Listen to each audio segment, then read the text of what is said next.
As you know, the longevity space is a little weird, don't you think? Some of these people kind of look like they're not doing that great. And they are the ones that are saying they're going to live to 180 years old or beyond, spending hundreds of thousands, if not millions of dollars on reversing their aging. And so what I wanted to do is just share with you kind of the thesis of a book that I'm working on that's highlighting or focusing on strength span, not just longevity, not just lifespan, but strength span. Because one of the key things that I think is missing from this whole longevity focused conversation is the importance of muscle and living independently. Why would you want to live to be 180 or 190 or whatever these experts or pundits think that they're going to live at that long, which I don't think that any human being is going to functionally live to be 180. I'm sorry. I with all the NR and NMN and all, spermidine, you can spend all of these money on these supplements you want, but I would be shocked if anyone lives past 130, really. And why do I say that? It's just, if you look at the trajectory of epigenetic aging and humanity and supercentenarians, the idea that we're going to somehow reverse this and increase lifespan by 50 years just by doing a few little tweaks here and there just doesn't make a whole lot of sense to me. But what does make more sense is focusing and prioritizing strength, because ultimately what happens as you get older is you lose the ability to live independently. And that's unfortunately what kills you. Something simple as just falling, breaking a hip, breaking a bone, getting bedridden in the hospital because you have some broken extremity, and then you need to get surgery, and then you get an infection in the hospital, and then you just go south from there. This is really the tragic story that happens for many people at the end of their life. So in my opinion, the best way to prevent that scenario is just to maintain your strength and vitality while you're alive, so that you don't succumb to living dependent upon caregivers and just a small little trip or fall that could be the end of your life. And so this idea is not just my idea. This has been talked a lot about throughout the medical literature. In fact, this idea of strength span is emerging in the literature, and how it's a parallel paradigm or set of heuristics that will help everyone extend health span and lifespan and longevity. And so I think it's important to focus on, because then when you look at sort of this set of heuristics differently, then you can better understand or see through some of the tactics that people are using and see if that is going to help support strength span, which will help with lifespan and longevity, or not, or take away from that. And the first thing that I think is problematic from a longevity or strength span perspective is extended fasting.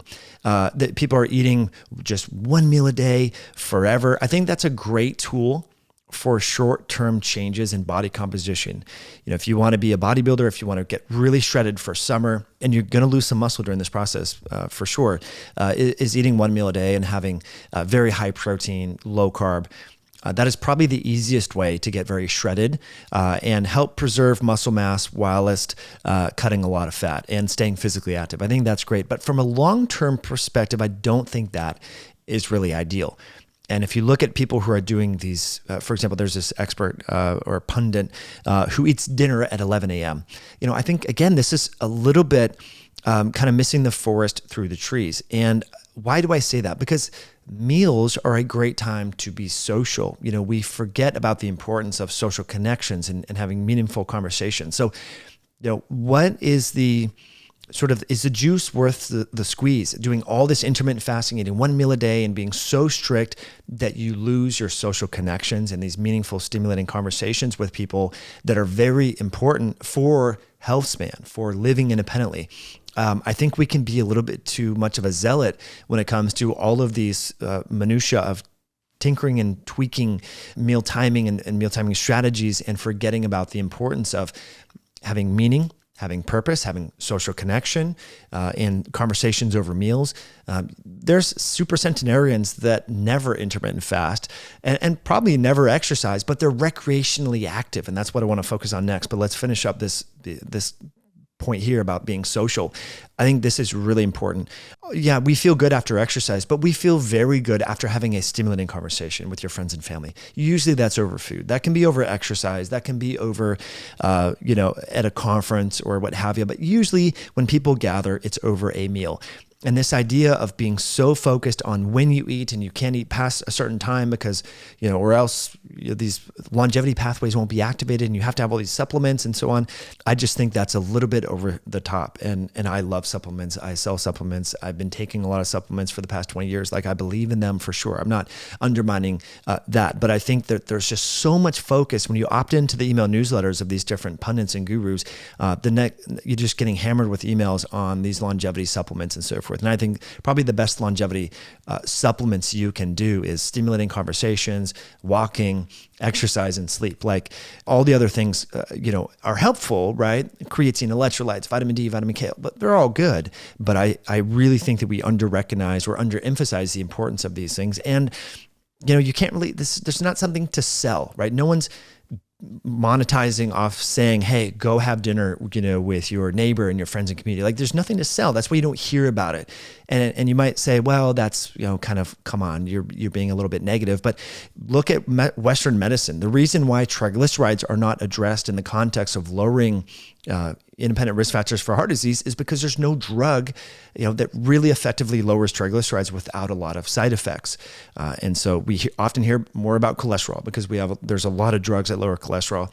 The only real drug that lowers triglycerides is omega-3 fats and low carb diet and exercise, right? Again, there's no money to be made off promoting fish oil and exercise. So you don't hear about it.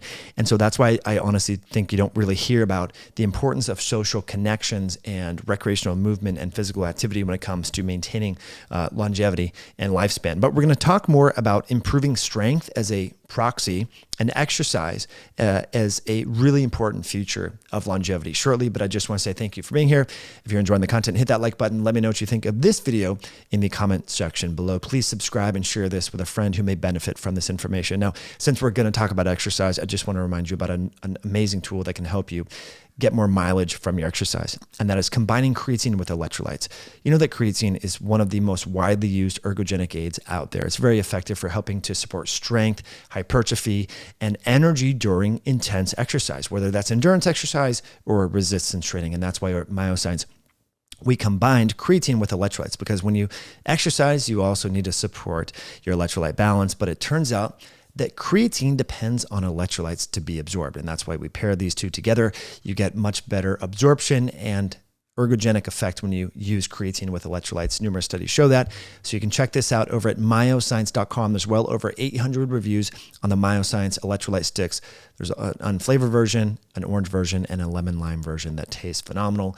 You can see what other people are saying over at myoscience.com and save with the code podcast at checkout. So getting back to strength and exercise as really important features of longevity and all this, I just want to share with you the study. And this is basically a presentation that I will be giving this weekend in London at the Health Optimization Summit in London. Presumably you didn't attend that because you're watching this video now and that seminar has already concluded, but I want to share with you some of the highlights from that right here. So this is a slide that I shared during the presentation. Fat harms, muscle protects. This is a study titled Relation of Body Fat Mass and Fat-Free Mass to Total Mortality. Results from 7 prospective cohort studies involving hundreds of thousands of individuals. Well, it turns out that there's an inverse association with the amount of fat you have and the amount of muscle you have when it comes to mortality, death, premature death from all causes. Having more muscle is more protective than is having excessive amounts of fat. Okay, so meaning, yes, fat is harmful, but if you were to focus on one thing, losing fat or building muscle, your efforts in terms of supporting longevity are more weighted in favor of supporting muscle mass. And the investigators say our findings show opposite relation of fat mass and fat-free mass to mortality. Excess fat mass is related to increased mortality risk, whereas high fat-free mass, i.e. muscle, protects against the risks of mortality. So really good evidence. Another recently published study that was published in fall of 2022 titled Predicted Fat Mass and Lean Mass in Relation to All-Cause and Cause-Specific Mortality. There was a stronger inverse association between predicted lean mass and mortality in older participants compared with younger participants. So we see this to be even more important as you age. That's the important thing that I want to really drill down and drive home here. Again, many people are focusing on fasting, going vegan, vegetarian, having big salads, having a lot of fiber. Okay, all that stuff may be helpful, maybe not. But we know unequivocally that maintaining and preserving lean muscle mass, especially as you get older, really independently predicts and protects you from dying of all causes. And we have really, really good evidence to support that. And why might that be? Well, of course, it's going to help you have these falls that may break a hip or break a bone that will succumb you to having higher risk of getting an infection or a hospitalized derived bacteria, for example, Staph aureus or C. diff or some such thing. But it will keep your brain active because when you move, you're releasing myokines and exerkines from your muscle that go to your brain, that go to your liver, that go to your fat cells, go to your heart, and stimulate all sorts of metabolic pathways. And so there's a study that we've talked about many times here, published in 2015, titled Exercise as Medicine, Evidence for Prescribing Exercise as Therapy for 26 Different Chronic Conditions. So if you were to say, do kale salads help with alleviate 26 different conditions? Probably not.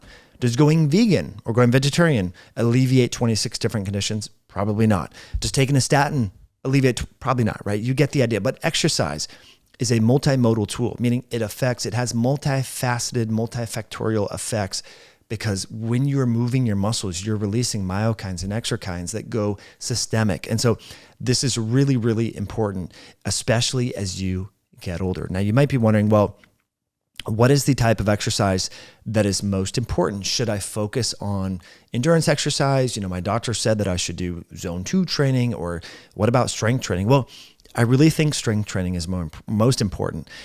And I want to share with you this study that was published in 2019 in the Journal of the American Medical Association, titled Associations Between Push-Up Exercise Capacity and Future Cardiovascular Events Among Active Adult Men, finding that the individuals who can't do just 10 push-ups have a 20% higher risk of having a heart attack over the next 10 years compared to individuals who could do 40 push-ups, which is pretty intense. To be able to bang out 40 push-ups, you have to be pretty strong. And so this is very protective in terms of preventing a future cardiovascular event. That is, strength is protective. So I think we really should be prioritizing strength along with walking. And so this was this analysis from Bannock et al. Titled The Association Between Daily Step Count and All-Cause and Cardiovascular Mortality, a meta-analysis of numerous studies. I want to say this included some 2 million participants, finding that for every 1,000 steps off of 8,000, the risk of dying from all causes increases by 15%. So for example, if you only walk 5,000 steps per day, your relative risk of dying from all causes is 45% higher compared to someone who walks 8,000 steps per day. So it's really important that we're just getting recreational movement and walking throughout the day, because essentially what that does from a metabolic perspective is telling your body to start to become metabolically flexible. And instead of storing lipids, for example, in your pancreas or in your liver or in your fat cells or your muscle, you're just utilizing that and burning those fats for fuel. And it can prevent the harmful effects of sitting, which I think is really underemphasized and really important, because many people are they're sitting too much, they're too sedentary. And this causes what's known as exercise resistance. And we've talked a lot about this by a researcher known as Edward Coyle. He's over at UT Austin. He's done a lot about how physical inactivity causes exercise resistance. So we need to move throughout the day. And that movement, just getting up and taking a 5-minute walk every hour, for example. If you work, for example, at Amazon or Google or something, just go running up and down the stairs for a couple minutes, every hour. Just make it a habit. And in so doing, you're going to help make your recreational exercise sessions more effective. You're going to burn more fat for fuel. You're going to decrease your triglycerides, decrease your glucose, and beyond, and stimulate to the muscle that you should be burning. Should be stimulating muscle protein synthesis in addition to burning fat for fuel. So I think this is really important, and Coyle et al. And various other researchers have shown that if you just walk about 2,500 steps per day, your post-meal glucose will go up some 20 to 40 points higher.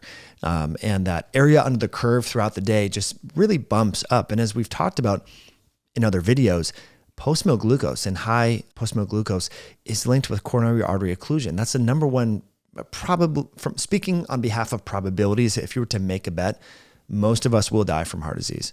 And so if we can decrease our glucose, we can reduce the odds that we will die from heart disease, which I think is very helpful. So again, in conclusion, I think too many longevity experts focus on prolonged fasting and all these expensive supplements and stem cells in this, and don't prioritize just the foundations. Whether or not you take those supplements, you still have to have the strength. Whether or not you get stem cells, you still have to be able to move independently, be able to take care of yourself and walk 8,000 steps per day, be able to bang out 30, 40 push-ups.